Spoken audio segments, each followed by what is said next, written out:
From 3 to 6 p.m. Monday through Friday, Buffalo Wild Wings Happy Hour has beer, cocktails, and bar food for $3 to $6. It's the perfect way to offset a long day. Text that hilarious joke about your boss to your boss. What? No. Try a $4 Coors Light Tall. Set your morning alarm for 6 p.m.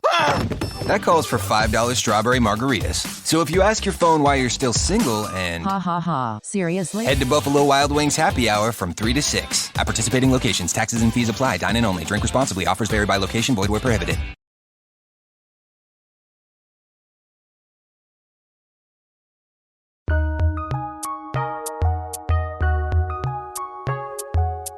Welcome to the Fantasy NBA Today podcast.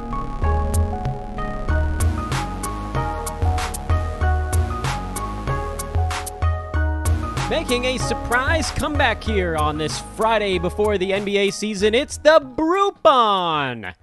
I've been informed that Sports Ethos has issued one final Groupon coupon.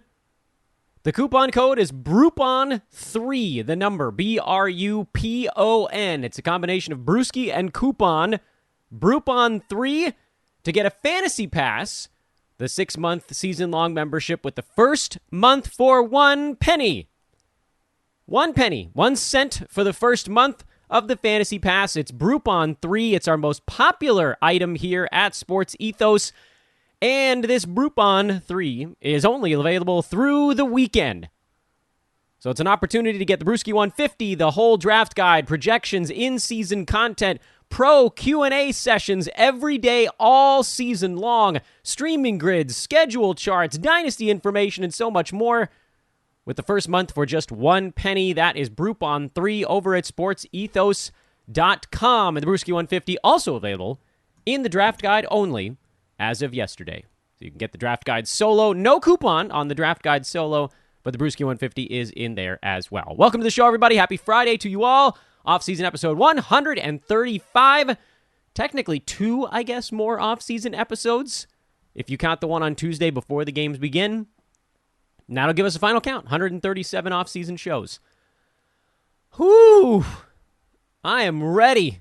I am ready for some basketball.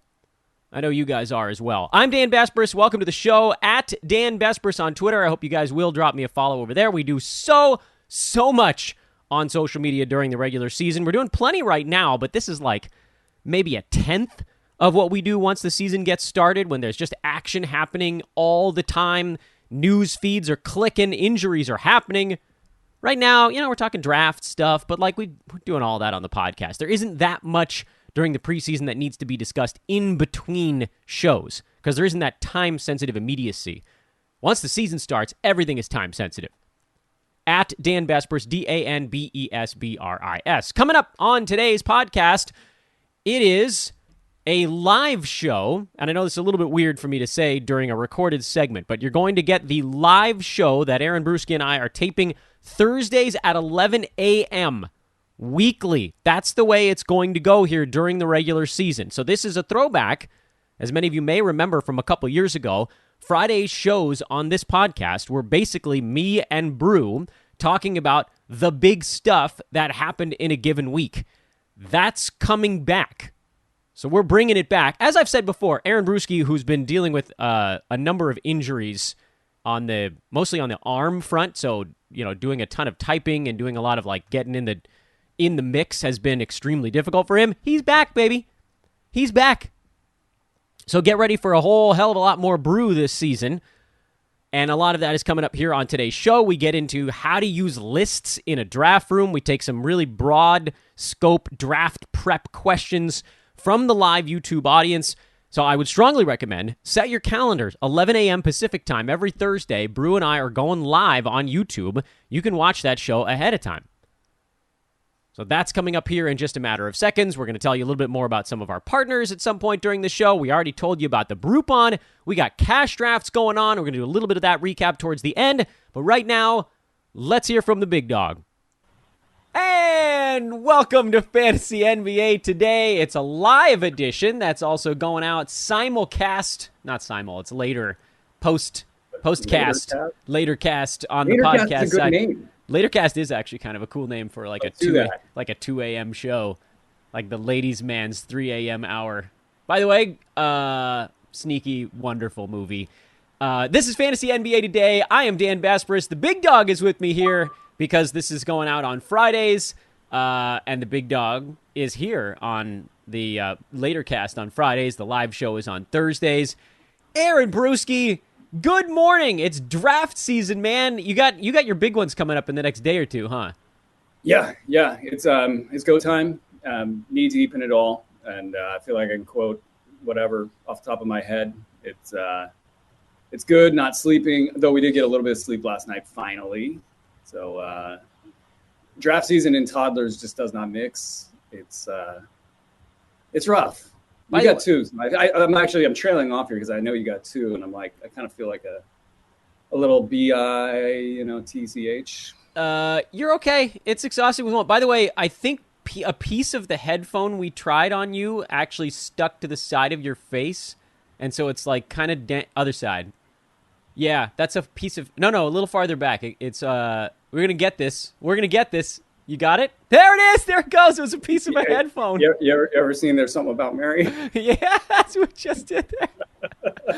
Oh, man. So you pod folks, you're missing out. You got to join us here. Brew and I are going live Thursdays around 11 a.m. Pacific time weekly. Obviously, you're still going to get plenty of the fantasy goodness coming later on.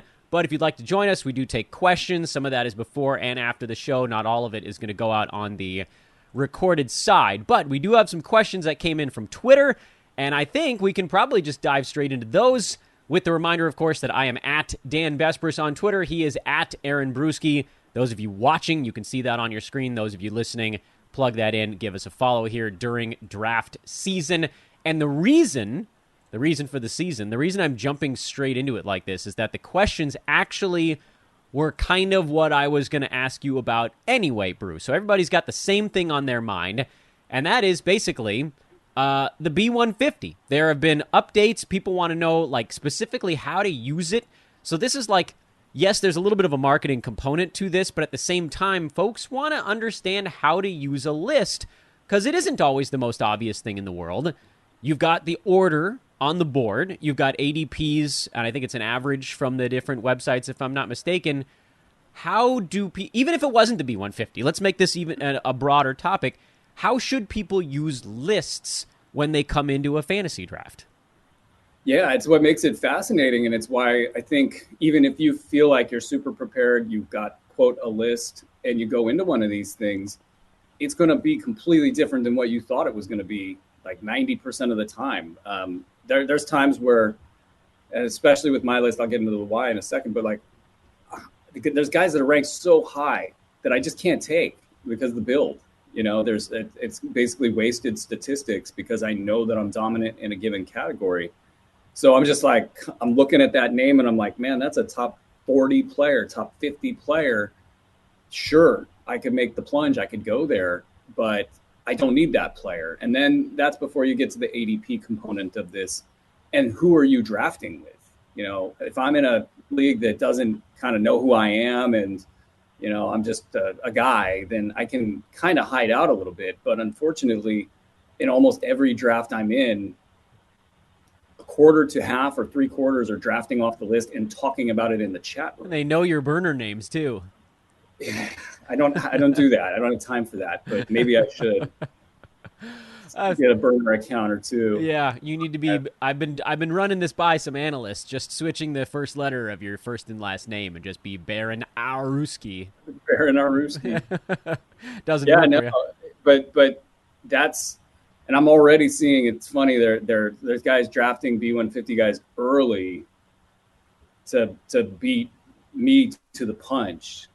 And that changes the dynamic on a lot of players because, like, depending on how early that we're talking, the value's been evaporated in a given player because they went and did that. So there's somebody that I would normally get 3-4 rounds later, not getting them right now. And I just got to kind of accept that and take that, not even as a loss, just as I got to look somewhere else. So how do you figure out where is the appropriate place to take it? It's sort of it's a gut thing at the end of the day. You're not gonna ever know what's going on in somebody's brain as the clock's ticking down, and they're staring at their list and they just like reach for a player. You'll just never know. So you gotta play odds. And I look at a round of advantage. So if I think ADP, first you gotta, what is ADP? You could go by what the numbers show on a site. That can be helpful if you're drafting at a site, because that ADP might even be the way that they order the players on the list. That ADP might drive the decision-making of the people within that draft. So you might focus more on that. But again, if your league is totally different than the profile of that platform, like the more public the platform, I would say, ESPN, CBS, I would say those ADPs don't really matter. Yahoo, I feel like they matter a little bit more. Another site that I won't name, that they I feel like those ADPs might actually be the most relevant, because there's not as much public action going on at that site. So you throw that into your brain as you're going here, and you're like, okay, that the ADP that I think this player is going to have, now what do I value them as? And if I have them a round ahead of that mark, I kind of feel like I have a better than 50% shot, maybe like a coin flip 51-49 shot of getting that player if I wait. So how many spots away? You're kind of counting. If you're on the ends of drafts, that's more like 20, 22 players away. If you're in the middle, it's more like 10 players away. And you're constantly playing this game. Can I get somebody that I might not think is better? Can I shove them into the 5 slot, and then get the player that I think is better a round later? That's the game in a nutshell, is to try to get the player that you want as late as possible. So I am measuring. A lot of these guys are, say, top 50, and they're going in the hundreds, right? So I might think that somebody's got my list and they're pretty aggressive, and they might take this player at 80 or 70. So like, if I go 12 slots ahead, a round ahead, that to me, I know I'm going to secure it if I make the pick. But what if I gamble and wait? If I gamble and I wait, and then that point where I'm waiting, that next pick, if that's 12 picks ahead of what I think is ADP, I feel like I've got a better than coin flip shot of getting it. And I think it gets the numbers get pretty steep after that. Like if I'm picking that pick 18 slots ahead, 24 slots ahead, I feel like my odds of getting that player are like 75%, 85%. So I feel pretty good about that. If it's a 50-50 shot and it's a player I really need, the build, and this is where builds become important. If the build is not right, then I might get way less aggressive. If the build is exactly right, and I've only got a 50-50 shot, and then I look at the other players and I go, those builds aren't exactly what I need, then I'm going to probably say, I don't want to gamble on 50-50. I want to get that guy. So you really got to be flexible. The Roto Balance tool, if you got an Android iOS app, is great for balancing your teams out on the fly. I can kind of just do it mentally now. But that's the game in a nutshell, is you got to just kind of zero in on odds and figure out, are you going to wait or are you just going to grab them? Might as well use this opportunity to tell you all the Bruski 150 is available at sportsethos.com, so you can go check that out. It's in the draft guide and the fantasy pass as well. Next question came from Twitter. We're going to get through those before we try to get into the YouTube ones. Who is Bruski's favorite fantasy player ever? It's a good question. I think I saw this earlier, and I was like, oh, man. I kind of feel like the Jokic from, was it 2017, 2016? Was it when he was behind Nurk in Denver? Yeah, he was behind Nurk. We knew what he was. We knew what he was capable of. And it looked bad on the outside. Everybody was jumping ship. I mean, everybody. There were drop recommendations. There was, kind of like, hey, it's not going to be great this year. And we went just hard buy low, everywhere we could. And then was it 15 games in, everything turned around, and then he became Nikola Jokic. That one, Rudy Gobert in his first year.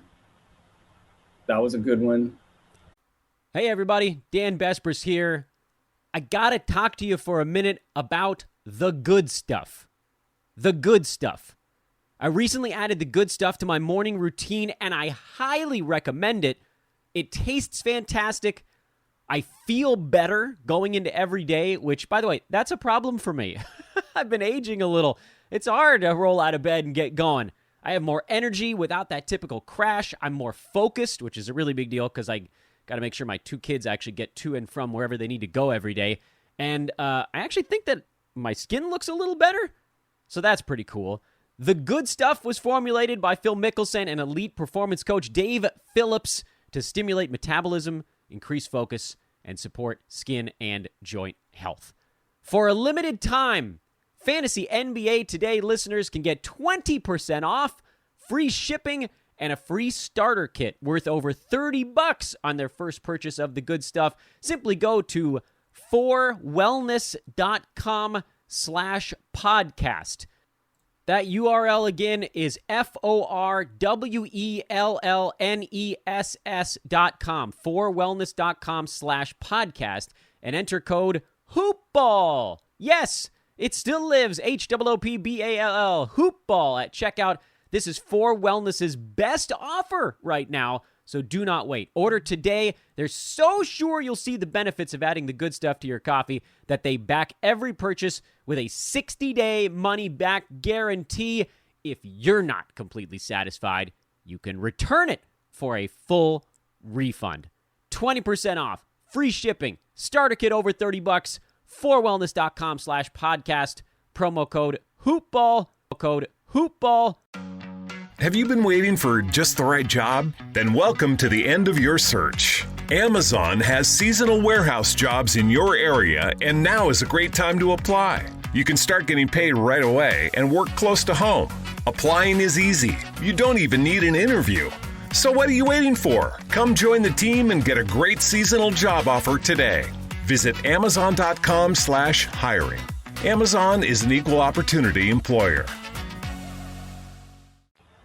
I was going to say, if I'm thinking about just like not even calls, because I've only been on this side of the wall for the last 5-6 years now. I think back to like my early days playing fantasy, and I mean, if you could get Sean Marion in the early 2000s, that was pretty sick. Josh Smith was like a sneaky, fun one to end up with. The free throws situation was dicey, but that was always a fun one to sneak out a Josh Smith. I always did everything in my power to trade for him partway through a season when whoever had him. I forget what year. That was like 2006, maybe.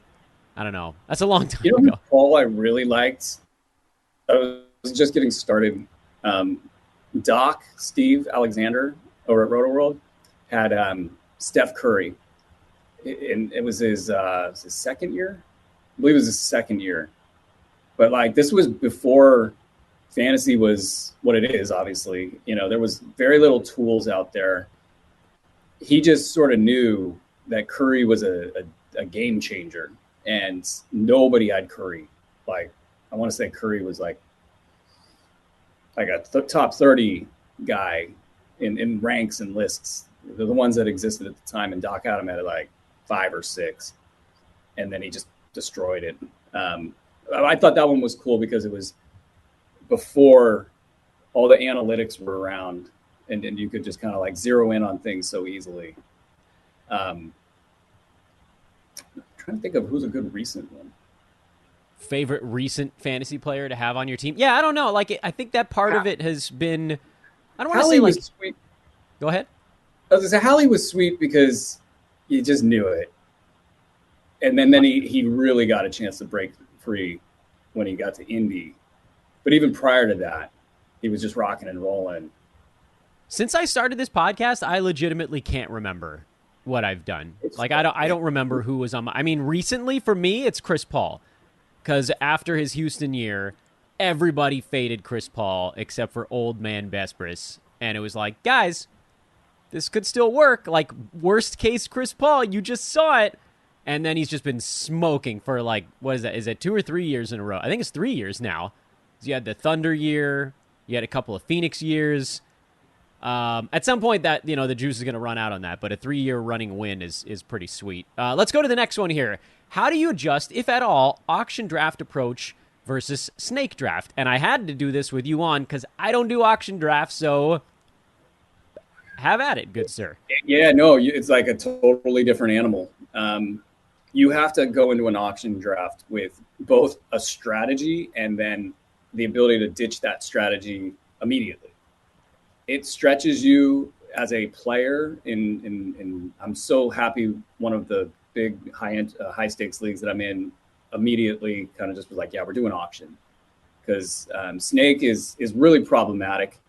I'm really kicking myself on a situation where I found myself with the 2 pick inadvertently. I'll just leave it at that because the fall off between Nikola Jokic and the group underneath him is so great. And even, though I agree with third round reversal, I'm going to get hit by that in this particular situation. Even for third round reversal, what you can do with that to sort of address the fact that the top players in fantasy are worth so much more than their counterparts, even within the first round.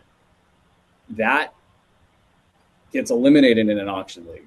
And so it's an even playing ground for everybody that's in there. You get the players that you want, but you have to then really have command over all of these stat set issues that we're talking about. You have to really have command over the trajectories of these players throughout the year. You can find yourself on the wrong end of a bad team really quick if you're not able to take whatever the draft is giving you and just react. I felt like I've done pretty well in auction leagues. My first few forays into auction leagues were just hilariously fun and wild, and the adrenaline's pumping because you don't kind of know from second to second where you're going. So you have to have the players you like, and what happens is that strategy gets blown up when people have unrealistic expectations about the players that you like, whether that's how they bid, how many people are bidding on it, are people bidding you up? That whole cat and mouse game. It's like at least, and for those of you listening out there, there's at least 5 times in a draft where I'm going to test you and I'm going to make you pay for that buy up that you're putting on me. So don't test me. It's going to leave a mark. Actually, this is a pretty good segue into the question that came from Twitter, which was, what is the story behind Brew's biggest, highest stakes league? How did you end up in that? Do you want to make all of our bodies pucker simultaneously? It was actually the lockout year. So the lockout year, there was a group of high stakes players that found themselves without a home. Let's get some sad music playing. And they all banded together and they said, let's create our own league. And it was that was actually, I think, the first year that I was involved with it. I got like a trash talk invite. Like, you think you're good. Brew's not turning that joint down. Put your money where your mouth is. Are you powering down over there? Is that what that noise was? That's me crawling under the desk getting a nap. No. There was one player in particular who shall remain nameless. Loved to talk trash. Just like an immense amount of trash that I cannot even repeat. I think I know who it is. Yeah, you know who it is. I think I know. Anyway, and we kind of have had a kumbaya moment over the years. That's It's nice. been like 12 years, I think. That how maybe not that long. We've had that we're not at each other's throats anymore because this guy likes to talk trash. I mean, just like out of nowhere. It's like the guy was my worst enemy, it felt like, with the trash talk. But anyway, so we joined, and that year we did a snake draft because we didn't have a lot of time to figure it all out. The following year, we said, screw the snake draft, let's go auction. And then that was my first foray into auction. It was pretty early in my career. and I believe I won the first year. Yeah. Well, that'll And I fund a won few years. on the last shot of the season by Klay Thompson at a free throw. Oh, Was Klay my Thompson going goodness. to make the free throw? It was crazy. Yeah, I that's mean, too much. I'd barely be able to handle that in a normal stakes league. Forget high stakes. Do you feel comfortable telling people like what the stakes are? We don't have to. yeah, no, it's nothing too crazy. I kind of wish it was more. Oh no. What are you about to say now? You're going to make us all feel bad. No, I do wish it was more because I feel like you got to get your money in the middle when you got the goods. And I would guess the other people in the league kind of feel the same way, or like a good amount of them. It's anywhere from 1,500 to 2,500. Okay. It's not a lot. Okay. That's still pretty. That's a pretty good chunk. Pretty hefty. That's a roto. Is that the weekly roto one that you've told me about? Yeah. Okay. Weekly roto. roto. That's hard because Nobody would leave that amount of money to head to head. no, you can't have a playoff. That's like, you might as well just go to the casino and just throw it all on red or black. Yeah, blowing it all on hats. We got a good question from inside the building. Our MLB host, the wonderful Joe Orico. In your years doing the B150, who was the guy you had ranked the highest against? I had to check on this acronym: Expert Consensus Rank. The highest versus expert, like how much did the B150 exceed the consensus rank? I think that's what they're going for here. Like, who is the guy where you were like, nope, you guys are so wrong that it's ridiculous. And you already talked about Jokic because that was one where I think you had him like 30 or 40 slots ahead, but there might be bigger. Yeah, no, it's funny. You mentioned it earlier. Like, I mean, we're knee deep in this, and we've been knee deep in this for over 10 years, So it's like you would think that we would retain some of this info. I got friends that don't do what we do, and they can tell you about every NBA thing that's ever happened. History of the league, playoffs. They just are walking encyclopedias. I barely remember from year to year, like what happened 3 years ago in the playoffs. And it'll come to me if I really think about it. So like when I think about these wins, like I kind of struggle a little bit. I go, I'm sure if I just go to the B150 review, it'll just like, oh yeah, that one, and that one. Usually there's a player that's available at like 100 that goes for like 20 or 30, an overall ranking. And we'll get one of those per year. I think it was like Siakam 3 years ago. Rashawn Holmes did it 1 year. Who else was it? Halliburton was kind of depending on where you were drafting. Like Halliburton was going in like the 50, 60 range, and he finished at 6 last year. We got to look at some old B150 reviews I got to do that because and it's we call them half draft jumpers, and they typically are available in the like 90 to 120 range, and they go all the way up the ladder. I feel like Gary Trent was actually kind of that last year. It's funny. We had, and this is where I think the B150 really shines. Like I didn't have like a ton of expectation there. Like I wasn't like on the Gary Trent wagon, banging the drum, but we had him higher than everybody else. So, and that's actually all it takes. That's the funny thing about that is like, you can be like semi-right and it can pay off in massive spades, which is kind of what I was with Gary Trent last year too. I talked about him on the pod. I was like, okay, this guy has an opportunity. I ended up with him on like 70% of my teams because the draft got to like 105, and I thought, well, this guy's playing starters minutes. Why the hell not? And so just being a tiny bit ahead of everybody else meant I got all the Gary Trents, even though I didn't think he was going to be a top 40 guy. I didn't think it was a prayer of that. And then I just had him a little bit higher than folks, and that worked out really well. Sorry, I think I jumped on you there. Yeah, no. I mean, I think one of the things about why I feel good about promoting this the way that we do, like, I mean, let's face it, there's a ton of pressure on this. Like, so many people are using this for their leagues, and however many years, I think it's 10 years on this thing. It does wear on you that, like, if I have a bad year, that's going to impact a lot of people. So what it does is it makes me want to make sure I get it right. And that's kind of it's like a blessing and a curse in a nutshell, is that, I'm going to work really, really hard on this thing and make sure it's the best. that's out there. And, it takes a lot of work to do that. And at the end of the day, like, why not take a year off or something? I don't know. I'm not looking at a year off anytime soon. You're not I doing like that. it too much. It's too much fun. I need an outlet for the competition. It's obviously important for the website. So, those reasons alone make it a non-starter to not do this. And I even toy with the idea, like, what if I decided to not do the B150? Like, I would be this time of year, if it was like I decided not to do the B150 this time of year, I would be like in cold sweats. Like, I wouldn't be able to go near a computer. You just dropped all the old men. Come on over. It would be bad. But every player gets a very lengthy analysis, and it touches on the quantitative side and it goes to the qualitative side.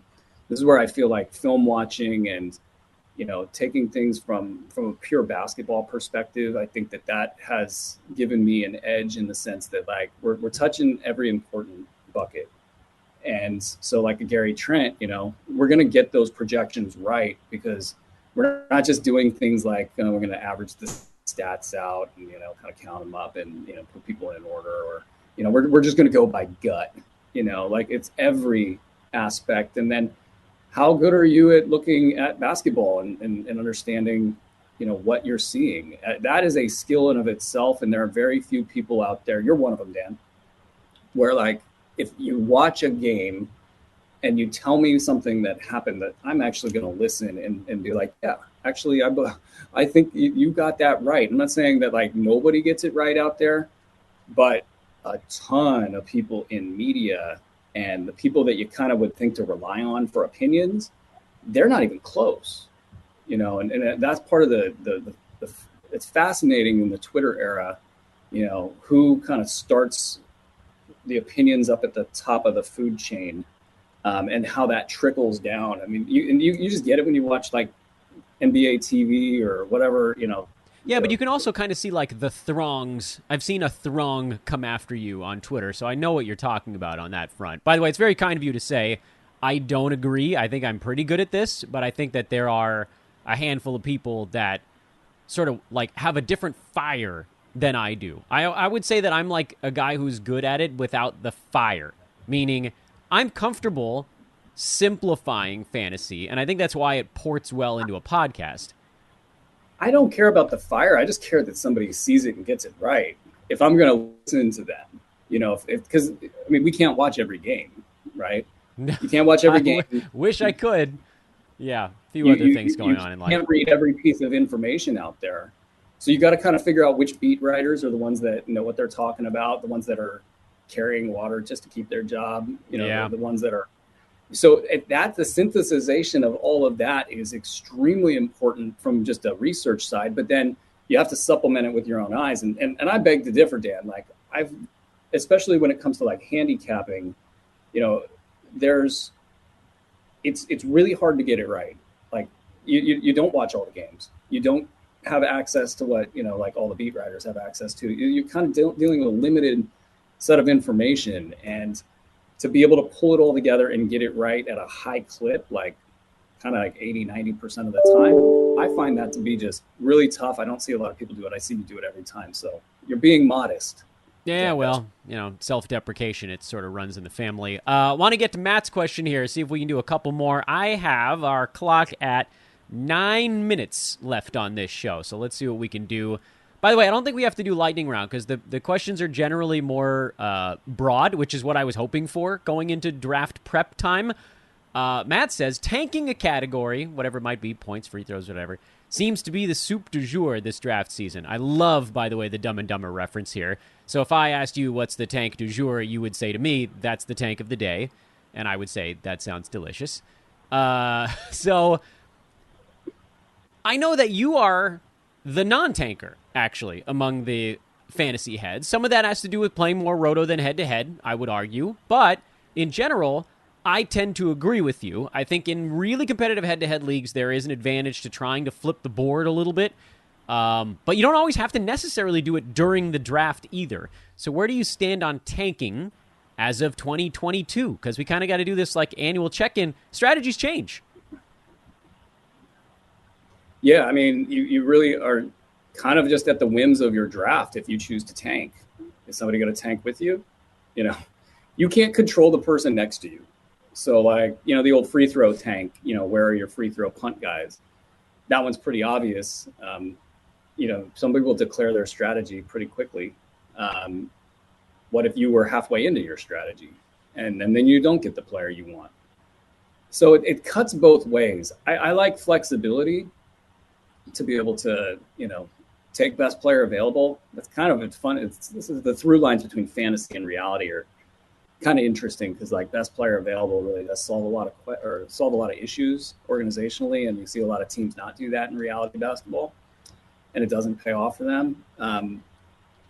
But you're cutting the board down, and it's just, what does your league think of that? Is your league completely oblivious, and by you cutting the board down, you just kind of plunder and get all the players that will make your punt build, you know, work out for you? Or are they like, no, I'm not going to let him do that? And especially in a league where there's like 3 or 4 good players, and those 3 or 4 good players know who the good players are. You know, you might just stymie your opponent's punt strategy, just burn a pick on it. I don't know. Like there's a lot of different ways that it can go wrong.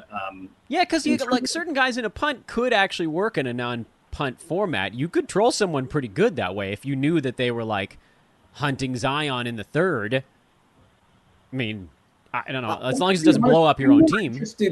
I'm more interested in the waste of excess stats than I am the punt build, because it's kind of the same idea. You know, you want to get the most value for what you're spending, so to speak.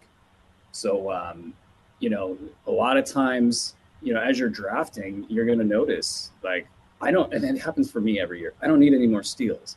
Like, there's no more steals that I could use. I'm going to be number one no matter what.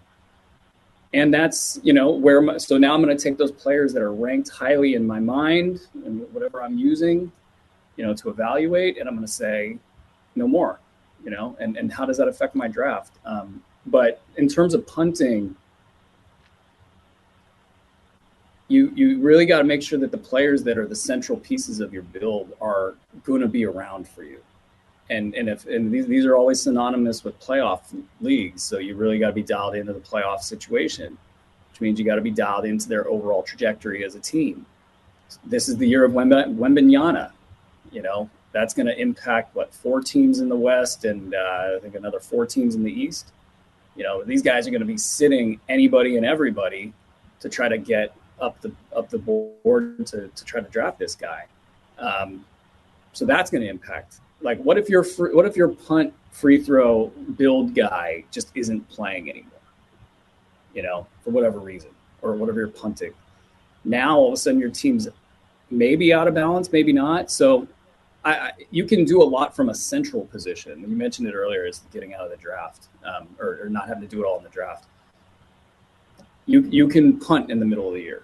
That's actually my favorite style of punting. I do want to try to do one more question, but I also don't want to cut this idea short. So it's possible we may just have to, I don't know, do this again next week. The punt is an effective strategy. I've found that my best punt is what I prefer to call the give up. Because I didn't punt it. I went into the year with the intention of competing in that category. And I got to, I don't know, December. I think it's actually important to try to do this before other people in your league do it. Assess your team. And if you are like third from the bottom, this is more apt for a roto discussion right now, but it works for head-to-head too. If your team is like in the lower echelon in a particular category, you can then give up that category if the return on your trade helps you more. So it's an ROI thing. I do this every year, and oftentimes it's a points guy. Like I have one dude on my team who's scoring 22 points a game with a couple of threes and doing nothing else, and I can sell that guy for a lower-ranked player that then fits my build better. So I ended up punting it, but I was able to target the guy after the fact, after I knew exactly where I could get the best return on my investment. So I still like punting, but like you said, I like to call it giving up part way, where I can get those best values and I can do whatever I want with them. There's a term for that. That's safe for the show. Here's where I'm at with it: is you can take advantage of the benefits of going best player available and just keep racking up value for your team, and then do what Dan's talking about mid-year. If you're not doing that, if you want to do punting, to me, it feels like you're taking a different kind of strategy where you can say, it's better to be risky and go for it all and know that it might go up in flames than, to play it down the middle.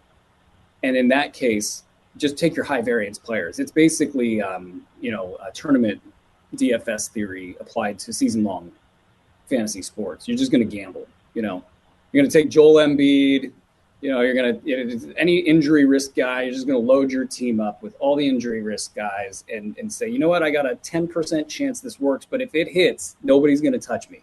Yeah. Yeah. And if you could pull it up, it's kind of like shooting the moon in hearts a little bit. Yeah. Make sure you can get through the first few steps before anybody sees what you're doing, and then you're gold. Then they can't stop you. You hit a certain point, it's like, okay, I've lost. This guy's now shot the moon. I don't know how many people played hearts. I watched a lot of baseball players play hearts over the year. That's like a big clubhouse card game. Well, they're watching Young and the Restless. While they were watching me watch Game of Thrones. That was the silliest bus story. I'll tell that on another one. Awesome questions, everybody. I have to go install a car seat in a nanny's car so that she can pick up my child from preschool, so that I can. Fantasy life's not glamorous, Dan. It's fine though, and then I'll install the other one after they get back, just so that I don't have to do it all at once, and then she won't run late. So, I hope you guys enjoyed this live one. Awesome turnout on the first one we've done in forever. He is Aaron Bruski. I am Dan Besbris. For you podcast listeners, I will have an outro coming up. We got a few more things to discuss going into the weekend. For those of you on YouTube, good luck in your drafts. And again, we will see you back here live a week from today. The great Aaron Bruski, that was our live show. You got the nice ported version of it here on the podcast. It'll still be good. A lot of what we're going to do, and obviously during the preseason, it's much easier to do a show on Thursday that airs on Friday. During the regular season, that show with Brew that you guys are going to hear on Friday episodes, it's going to cover basically things that happen between Sunday and Big Wednesday. So it's going to cover kind of almost like a weekend review. I don't have to go farther back than like 3 or 4 days, but it's the same general idea. And the beauty of it is there are very few games on Thursday night, and those I will cover solo at the outset of the Friday shows during the regular season. So you're going to get everything that's going to be well-timed, but the hope is to get some of you guys to come follow us over and hang out with us live. And if you miss it, or if you just want to hear it again, it'll be here for you on the podcast. So it's going to be a lot of fun this season, talking to Brew every week, just like the good old days, back when this pod started, first few years before things got kind of hairy on how many kids were chasing around the house front and injuries and all that good stuff. I want to talk a little bit about a cash draft result that I was a part of earlier this morning, actually, earlier on Friday morning, because some of this is starting to now kind of come into focus as to where guys are going. I would also note this is a Roto league. A lot of the stuff I do is Roto. I have 3 drafts today alone. 2, they're all Roto. The third of them is a keeper league. On Sunday, I have 3 more drafts. 2 of those are actually head-to-head. So if you think I don't do any head-to-head leagues, I do. I have 2 very important cash head-to-head leagues that are coming up this weekend. I think there's like 4 cash Roto leagues. I've tried to trim it. Last year I had like 14 or 15 leagues. I'm trying to get that down to like 7 or 8 this season, just so that I can really get my head on straight. But we're going to take a look at a lot of these results as the day goes on. One of those drafts has already happened, and I wanted to just very quickly, kind of lightning round style here, because I know this show is running longer than most during the preseason, break down where some of the most interesting names went in this draft. But before we do that, I got to remind you guys that this show is brought to you by our buddies over at Manscaped.com. And right now, you can get the premium package 4.0, a $270 value for $100. It's 40% off by itself, and you can use the coupon code ETHOS20 or HoopBall20. Either one of them works for 20% off that already reduced price and free shipping. It is the Platinum Package 4.0. Comes with the lawnmower. That's their typical electric trimmer which, by the way, pretty awesome. The fact that we kind of gloss over it a little bit, but also an ear and nose hair trimmer, 2-in-1 shampoo, conditioner, body wash, deodorant, powders, body, different, like deodorant if you want to use it on different parts of your body, sprays, shaving mats if you want to be able to clean up hairs, a travel bag, boxers. Again, it's all a $260, I got that number wrong on the first try here, value that you can get for $100 with coupon code HoopBall20 or Ethos20. And if you don't want to go completely, I guess I should say balls out on this, if you don't want to go balls out and get the Gigantor Mega Super Ultra package, they've got all these other things you can get. You can get it in packages. Those are the ones where you get the biggest discounts. Or you can get their tools individually. Like we told you, you got the Lawnmower 4.0, you got the Weed Whacker. Personally, I'm actually a really big fan of the thing they call the crop shaver, but it's actually just a 3-blade razor. It's unbelievable. You can get replacement blades. I use that for my face and my neck and whatever else I need to take care of. It is just a really, really good 3-blade razor. And I know it's weird. Like, they make this big thing about manscaping. Sometimes it just comes down to, what kind of actual razor blade do you want to use to shave your face? And they've got that too. They've got a body scrubber. That's new for this year. They didn't have that last season when we did these ads. They've still got the shears, the luxury nail kit. I use mine all the time. And for a long time, they only had boxer briefs. Now they have premium ultra soft boxer briefs. That's new for this season as well. So that's all at manscaped.com. Coupon code HoopBall20. Check that out right away. All right, lightning round here on the draft results and where certain somewhat interesting players went. Bam Adebayo went at 12 in this draft, and Anthony Edwards went at 13. That was actually extremely surprising to me, and thanks to all the weird jumbling up top, Steph Curry fell to 11. There's a team in this draft that got Steph and LeBron at 11, and I guess that'd be 14. That's crazy. What a wonderful way to start your draft. I'm actually jealous of that team because you don't think with the 11th pick you're going to be able to get Steph. But anyway, here we are. Domantas Sabonis went middle of the second round. That was somewhat surprising. Darius Garland went at 24. Cade Cunningham at 25. Ja Morant 26. Those are a little bit interesting, but not completely out of the realm of possibility in most drafts. Scotty Barnes went at 39. He's a guy that I think is typically going a bit too high in drafts. Chris Paul fell all the way to 42. He almost made it back to me in the fourth round. I would have taken him in the third, but Kawhi fell to me at 27. So, kind of had to go that direction. Kawhi or Chris Paul, you got to go Kawhi. But yeah, the fact that CP3 almost made it back to me, he was 4 picks away at that point. Zion, mid to late fourth, that's a more reasonable spot. I've seen him go in the third in some drafts, but so a little bit more normal here. Jalen Green at 49. That's real early on Jalen Green. That one surprised the crap out of me. Devin Vassell went at 58, which actually is not nuts when you think about what he could do this year, but it's a little early for where you'd expect him to go. Keldon Johnson at 61. That's a guy you all know, one of the young guys that I actually do like in this draft, but he wasn't going to get back to me near 70 either. OG Anunoby went really late. He went at 69 in this draft. Herb Jones went at 63. Herb Jones went before Anunoby, before Şengün. This is before Franz Wagner. That was very surprising. Someone had their hands on a list that had Herb Jones really, really high. And then, of course, once you get past the 6th round, now you're looking at sort of what are the order of the popular buzzy flyer picks. How do they come off the board? Because we all know, we've talked to every one of them pretty much on this podcast. With the lone exception, our buddy Ryan Knaus was unable to do a pod with us this year. He said he was actually happy to do a write-up for the show. And I was like, well, maybe we'll find another way to work that in. Ryan is extraordinarily smart. He's the guy who gave us Desmond Bain on the show last season. But otherwise, we've talked to the other 10 analysts in the mock, so we kind of know who everybody's targeting. And to me, that's the most interesting thing to look at. When do those guys come off the board in drafts?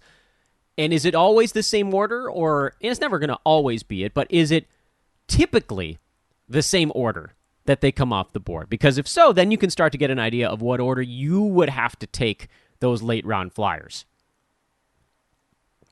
So starting in round 7, if you want to look at like who are the buzzy names to come off the board, and some of them are not, I guess, all that buzzy. And round 7 might be around too early to talk about this because most of these guys are fairly well-established fantasy players, with the possible exception of Paolo Banchero coming off at 77. I think that'd be the 77th pick.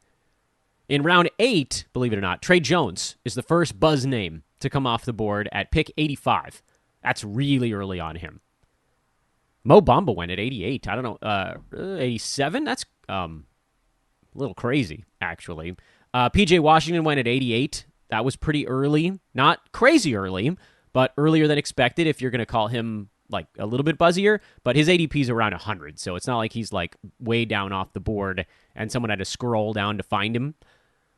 Kuz went at 89. He's not someone that I'm targeting this year. Lauri Markkanen went at 91. And so even though Yahoo has his X rank down the board a little bit, he does tend to creep his way up into that 85 range. And here he just went a couple picks late. He was actually going to be the next guy I drafted. Got to within 3 picks of me here, but didn't quite make it all the way there. I ended up going Colin Sexton towards the end of this round because I actually ended up drafting a team that could score a little bit, so I kind of wanted to lean into that. My buddy Brandon Clark, who, you know, there's a dampening of spirits on Brandon Clark, and that's reasonable, but at 96, I'm totally fine with him going there, so that's where Clark went. Onyeko Okongwu, who we heard Jonas Nader talk about on the show, he went at 99. Oh, sorry, Keegan Murray at 97, went before Okongwu. Anthony Simons at 103.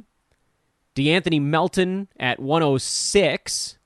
Jabari Smith, is he the second now or junior? Did we switch that? He's at 108. We move into the 10th round now. Cam Johnson, 109. Jalen Smith, 112. Kevin Porter Jr., 113. He actually fell a really long way. That was kind of surprising. Nick Claxton, 114. Jared Vanderbilt, 115.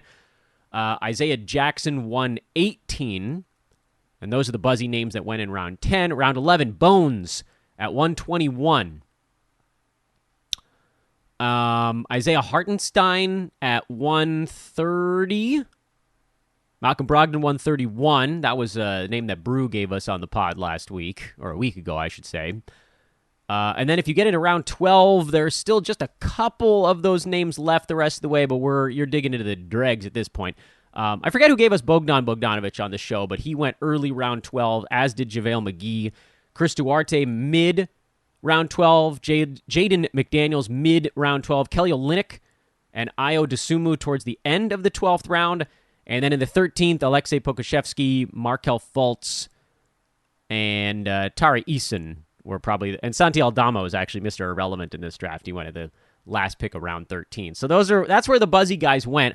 I don't know if that's going to be the way that they go in everything, but you know, the fact that Trey Jones is kind of moving towards the front of that line is notable. That's too early for me on him. I mean, he went in front of Markkanen. He went in front of Al Horford. He went in front of Marcus Smart, Colin Sexton, these guys that we know what they're going to do. And I get it. Sometimes you do want to take that swing, and I've advocated taking some swings, which, by the way, I did in this draft. So, you know, this is not me casting a stone in a glass house or whatever the hell that butchered expression is. You know, I took Alperen Şengün at 70 in this draft, which is about 10 spots earlier than I would advocate taking him. But because of the team I had built to that point, I had sort of room to spare in a few categories where, look, if he hits, then awesome. Like, there's a world where if his percentages improve and he just does a little bit of everything, he could rocket boost into the top 50. I don't think it's going to happen because I think he's going to hurt you in turnovers from a big man. I think he's going to hurt you in free throws. It's not clear how fouls are going to play into the mix as they try to shoehorn him into extra minutes this season. But, you know, one thing we do know is that he can score, he can pass, he can rebound. He'll get some steals, he'll get some blocks. Like, it's nice that he can do all 5 of those things.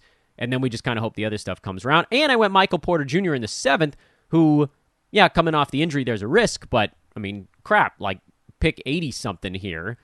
Or is that, yeah, mid-70s, excuse me.